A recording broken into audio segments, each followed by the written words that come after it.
शेर के माँ दुर्गा का वाहन बनने की कहानी तब शुरू होती है जब देवी पार्वती घोर तपस्या करके भगवान शिव को पति के रूप में पाने की कोशिश कर रही थी। सालों तप करने के बाद माता पार्वती को भोले भंडारी अपने पति के रूप में अपना लेते हैं।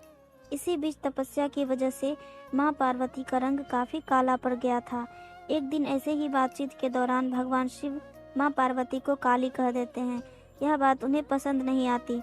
वो नाराज होकर दोबारा तप करने के लिए चली जाती हैं। एक दिन बाद घूमते घूमते एक शेर घोर तप कर रही माँ पार्वती के पास पहुंचा। उन्हें खाने की इच्छा से वो वहां घूमता रहा।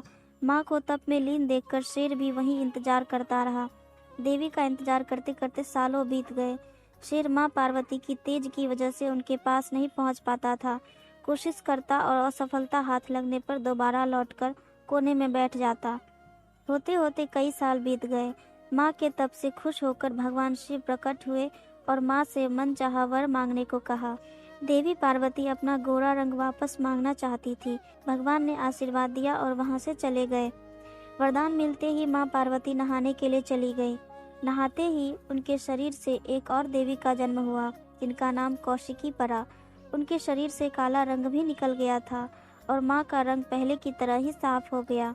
इसी वजह से माता पार्वती का नाम माँ गौरी भी पड़ गया। नहाने के कुछ देर बाद माँ की नज़र शेर पर पड़ी। शेर को देखते ही उन्होंने भगवान शिव को याद किया और शेर के लिए भी वरदान मांगा।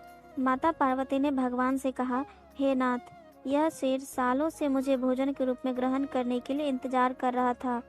मेरे पूरे तप के दौरान यह यहीं था।